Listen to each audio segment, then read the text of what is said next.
So yes, very good afternoon one and all. So far we have completed the complete structure and functions of a cell, organelles in a cell, both in prokaryotic and eukaryotic cell.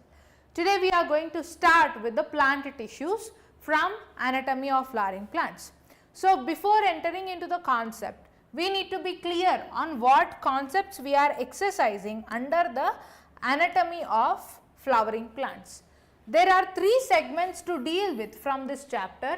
First will be tissues. Second concept to be deal with is tissue systems. And then third is comparative analysis between dicot and monocot, root, stem and leaf.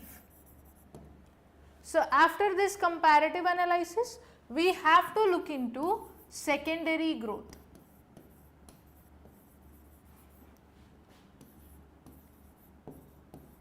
Where we need to highlight sapwood and heartwood, springwood and autumnwood.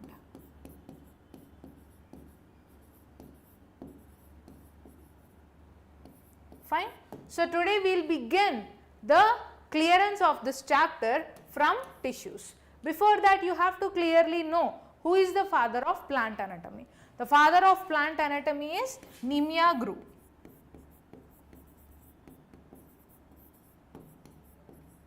Nimiagru is the father of plant anatomy. Clear, right? So these are the fundamental insights where we are going to deal with, and he is the father of plant anatomy.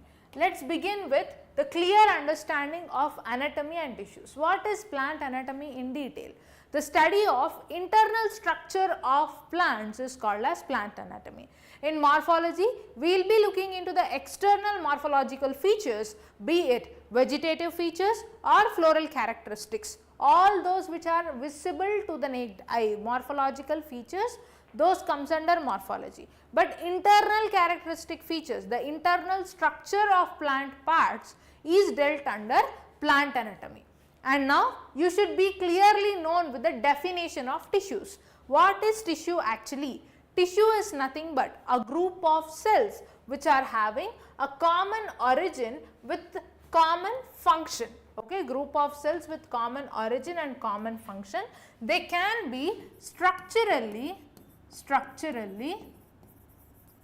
similar or dissimilar. Similar or dissimilar.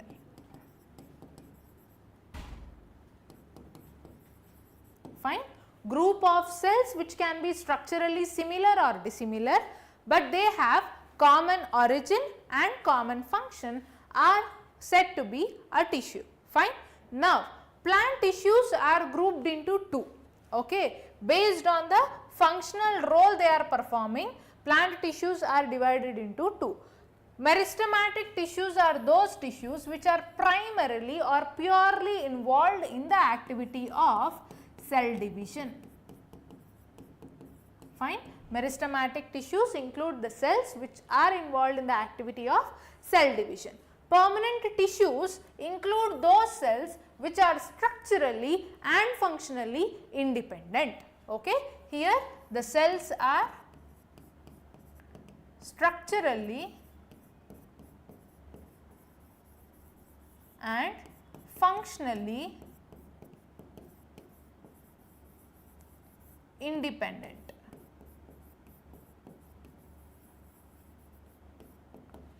Okay. So permanent tissues include those cells which are structurally and functionally independent, and meristematic tissues include those cells which are purely involved in the activity of cell division. Okay. And what type of cell division the meristematic cells conduct in a plant cell?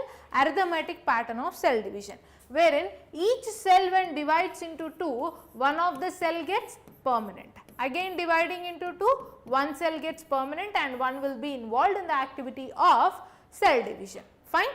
Now here meristematic tissues whose primary role is cell division, based on the location, again based on the origin, time of origin, again these meristematic tissues are classified into two, based on what ma? Time of origin. Primary meristems have been formed from promeristems or embryonic meristems. Primary meristems are formed from promeristems and they are involved in the formation of primary plant body. Okay, they are involved in the formation of primary plant body. Okay, so here primary meristems, again based on the location, they are of two types.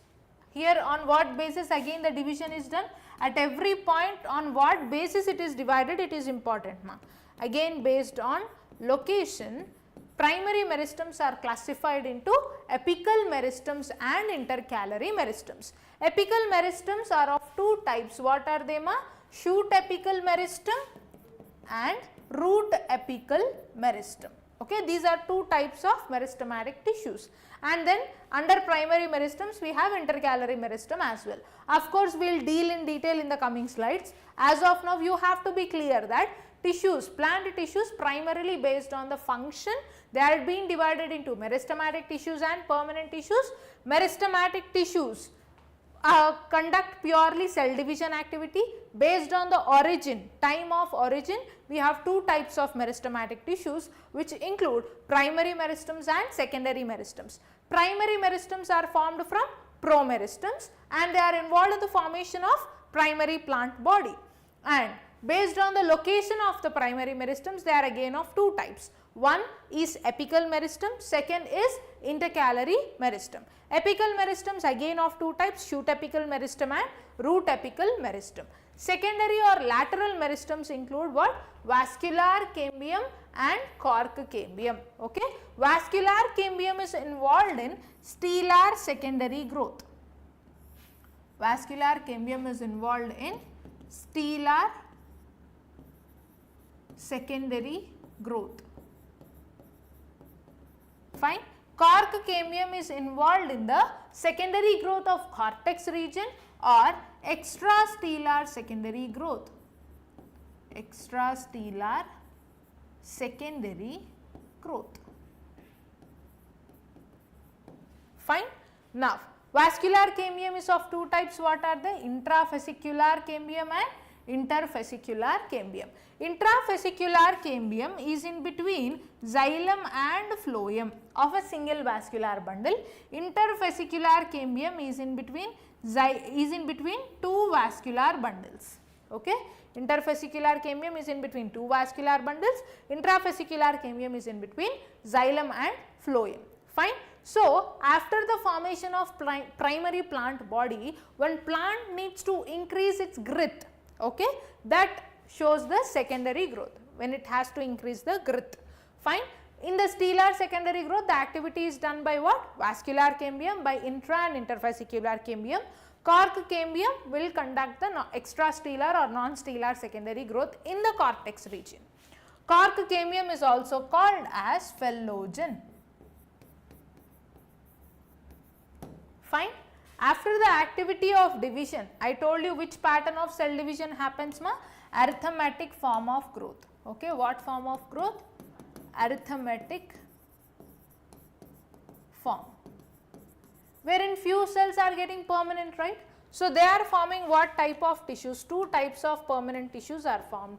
One is simple permanent tissues and second type is complex permanent tissues. Simple permanent tissues are of three types. We have parenchyma, collenchyma and sclerenchyma. Complex permanent tissues include xylem and phloem. Fine. Xylem again has four types of tissues in them in angiosperms. In angiosperms, xylem has four types of tissues in it.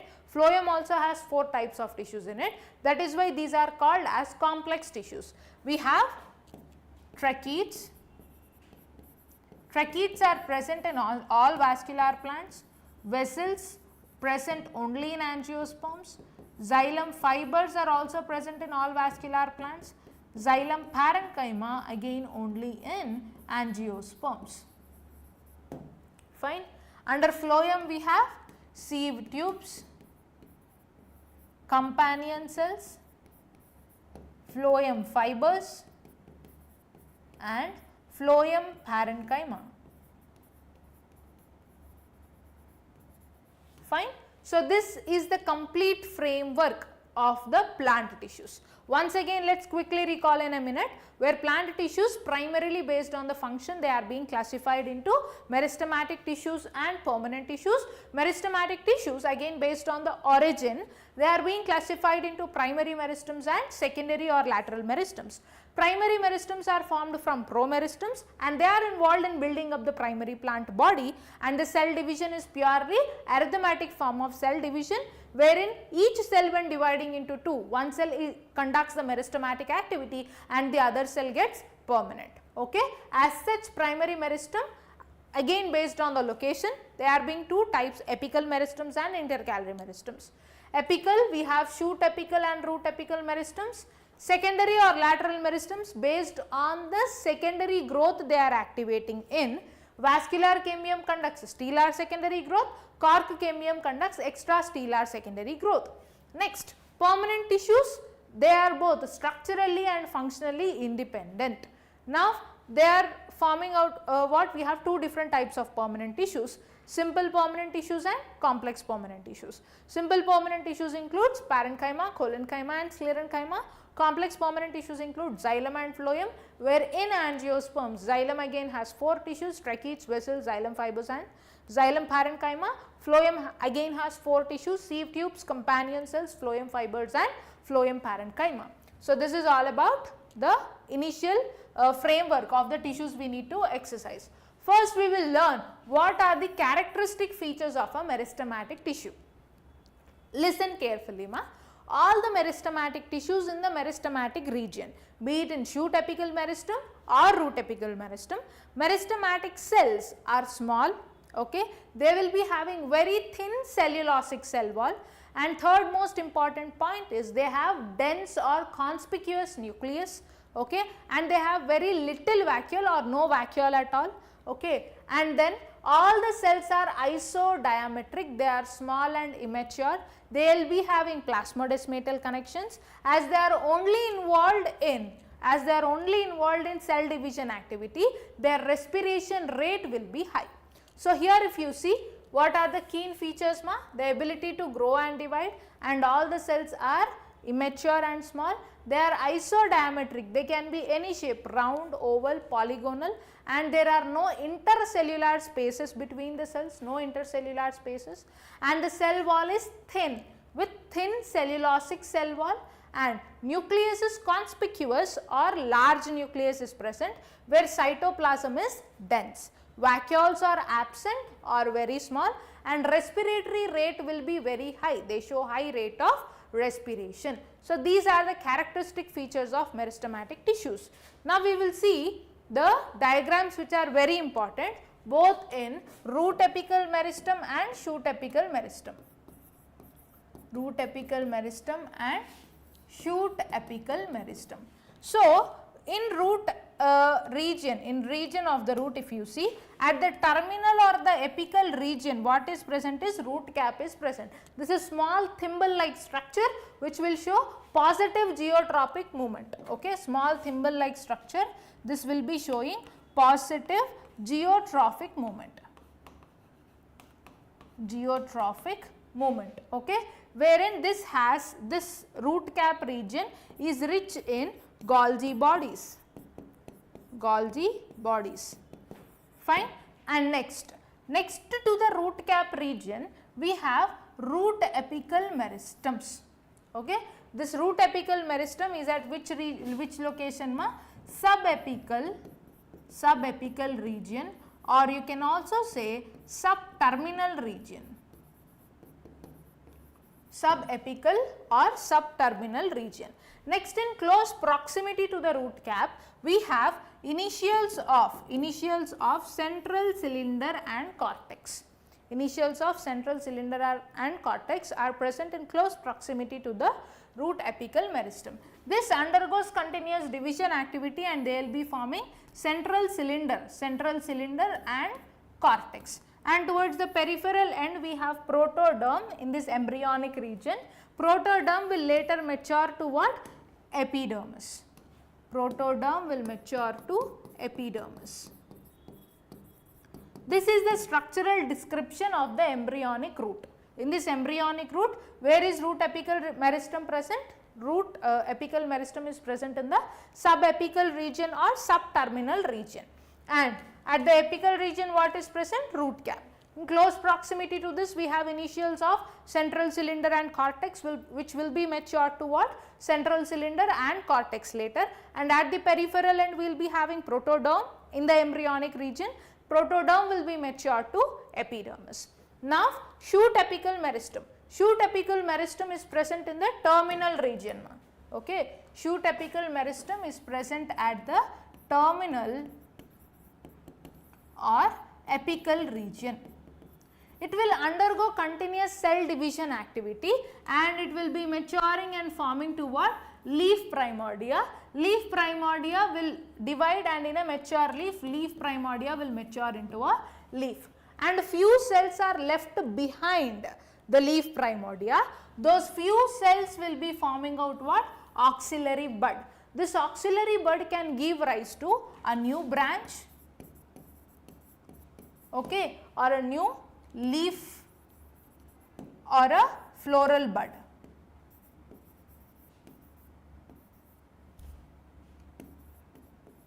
Fine, it can grow into any of the thing. Where is the axillary bud forming?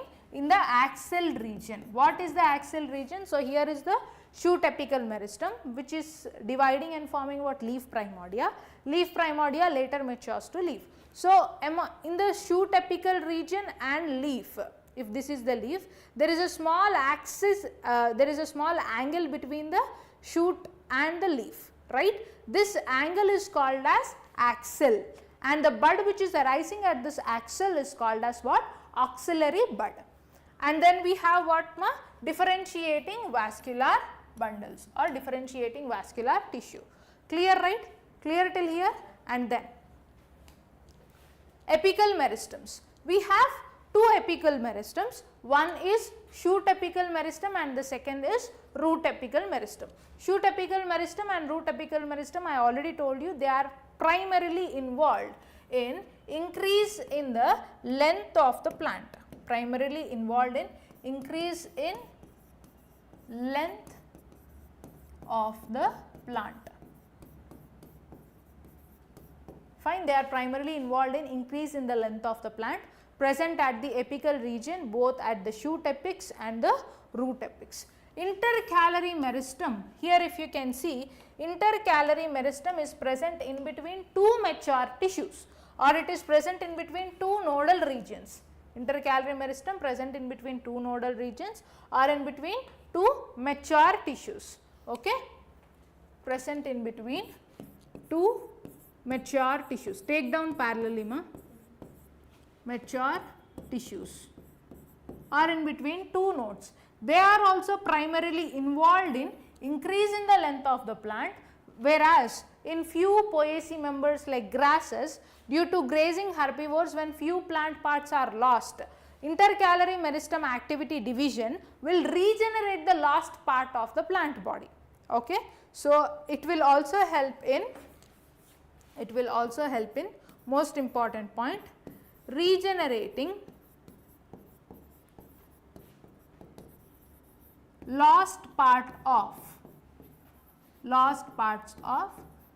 plant body. Best example is in grasses. Okay, by grazing herbivores, whichever plant parts, apical plant parts are lost, the parts are regenerated because of the activity of intercalary meristems. Till here it is clear, fine ma? Next. So we are clear with apical meristems and intercalary meristems. Secondary meristems are also called as lateral meristems. Lateral meristems because they appear in the later part of the plant body or later part of the plant life to increase the girth of the plant. So here if you see lateral meristems, they arise at two regions. one in the cortex region as cork cambium. Few of the cortex cells will get meristematic again, okay, they will get meristematic and they will form what? Cork cambium. Cork cambium is also called as phellogen. Cork cambium also called as phellogen. And in the stellar region, we have vascular cambium. Stellar region has what? Vascular cambium. Stellar region has vascular cambium.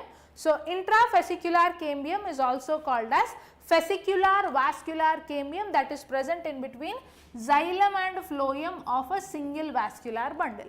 So, intravesicular cambium is also called as what, ma? Vesicular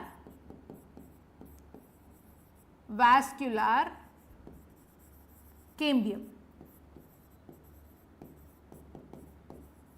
And in between two vascular bundles, the cambium which is formed is called as intervesicular cambium.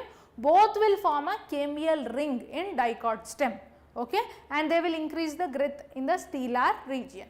So, here if you clearly look into intravesicular cambium in dicot stems especially, take down major important point, in dicot stem, intravesicular cambium is present in between xylem and phloem from the beginning. Okay, it is present from the beginning, that is why we call what type of vascular bundle in dicot stem? Open form of vascular bundle. It is open conjoint vascular bundle, as intravesicular cambium is from the beginning, but it will not show any cambial activity. Cambial activity will be started only after the formation of intervesicular cambium later. Okay. So, in this case, if you have to consider origin, this has originated first only, intravesicular cambium, but cambial activity is starting after the formation of intervesicular cambium. Okay. So, in specific, if the question is asked in specific, then you have to choose. Secondary in origin is only intervesicular cambium, intra is primary in origin. Okay. Take down that point. Intravesicular cambium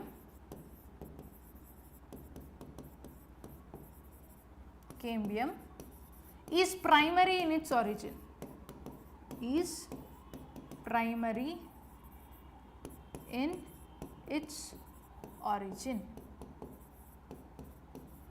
Fine. Intravesicular cambium is primary in its origin. So, you are clear with both apical meristems and intercalary meristem, no ma?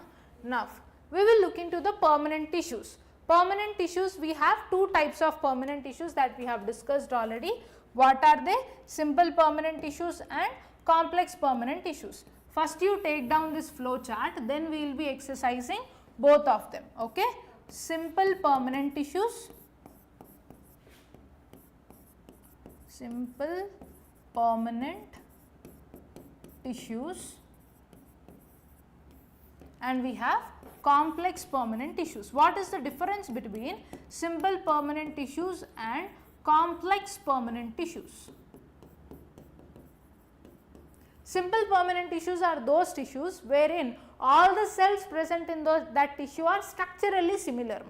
Okay, they are structurally similar, unitedly all the cells are performing only one function. Whereas in complex permanent tissues, if you can take xylem and phloem, okay, xylem and phloem,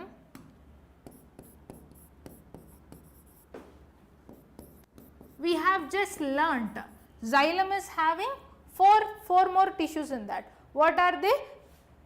4 more tissues: tracheids, vessels, xylem fibers and xylem parenchyma. Okay. Phloem again has 4 tissues in it. What are they?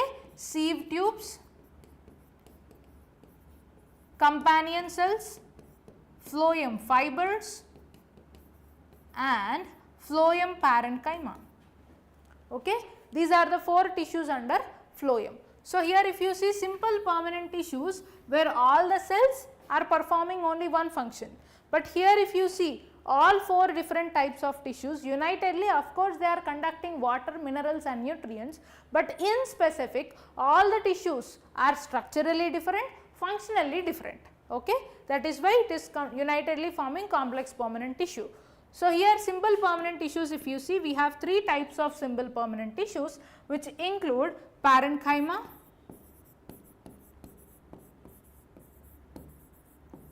collenchyma,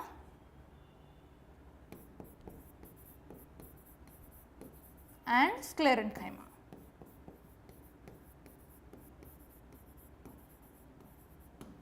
Parenchyma, collenchyma, and sclerenchyma.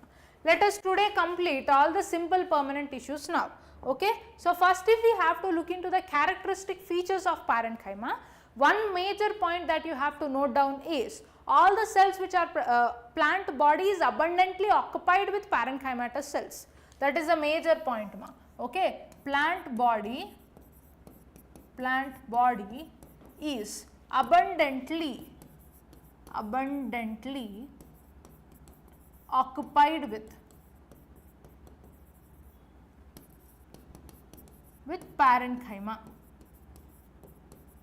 parenchymatous tissue. Okay, plant body is abundantly occupied with parenchymatous tissue. So all the cells here are isodiametric. Okay, all the cells here are isodiametric. They may be spherical, oval, round, polygonal, or elongated in shape, and the cell walls are thin and cellulosic in parenchyma. Cell walls are thin, made up of cellulose. Intercellular spaces may or may not be present. Okay, intercellular spaces may or may not be present. And internally, each cell is occupied with one large vacuole, large central vacuole, and peripheral cytoplasm with a small nucleus. Okay, each cell is having what? Large vacuole and peripheral cytoplasm with small nucleus. Clear till here, right, ma? Okay. Now we will look into different types of parenchymatous tissues. We have those parenchymatous tissues which have chloroplast in them will conduct photosynthetic activity, and that type of parenchyma is called as chlorenchyma. Fine. And in few aquatic plants, parenchymatous cells will have large air spaces inside them. Those large air sacs inside the parenchymatous cells is called as aerenchyma. This is called as what? Aerenchyma.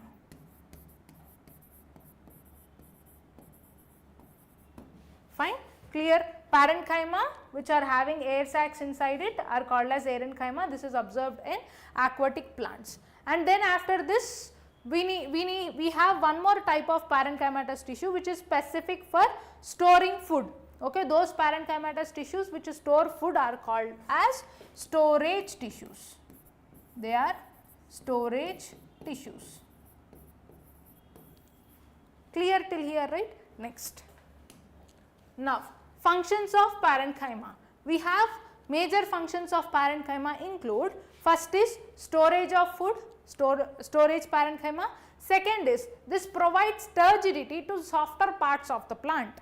Third is protection in the form of epidermis, because epidermal cells which are elongated unicellular, in few multi-layered epidermis is present like in Nerium and Ficus, wherein the epidermis is made up of what? Parenchyma only. And then formation of water absorbing epiblema. In root epidermis, there is no cuticle layer above it. Okay, and they have unicellular tubular hair like projections called as root hairs. So that is why root epidermis is also called as epiblema or piliferous layer, or it is also called as rhizodermis. Fine. And next, lateral conduction in the form of xylem and phloem. Okay, so lateral conduction means the tissue which is present in between two vascular bundles, we will usually calling it as conjunctive tissue, and that tissue is also parenchymatous. Okay, photosynthesis in the form of chlorenchyma, and air spaces which are present in the aquatic plants parenchyma will aid in the function of buoyancy. So it also provides buoyancy in the form of aerenchyma. So these are the functions of parenchyma. Now collenchyma. Structural description about collenchyma is, these are also can be in any shape. Cells can be oval, spherical, polygonal, or they can often contain chloroplast. Okay, it is found as what? Homogeneous layer. This is found as homogeneous layer or in the form of patches. Okay, the cells of this collenchyma are much thickened. Okay, they are thickened at the corners. The cells of collenchyma are thickened at the corners. So they have depositions of what? Cellulose, hemicellulose and pectin. Okay, usual normal cellulosic cell wall for parenchyma. Collenchyma is having cellulose, hemicellulose and pectin. Remember that they can be present as homogeneous layer or they can also be present as what? Patches. These cells assimilate food and they contain chloroplast. Intercellular spaces are completely absent, unlike those you see in parenchyma.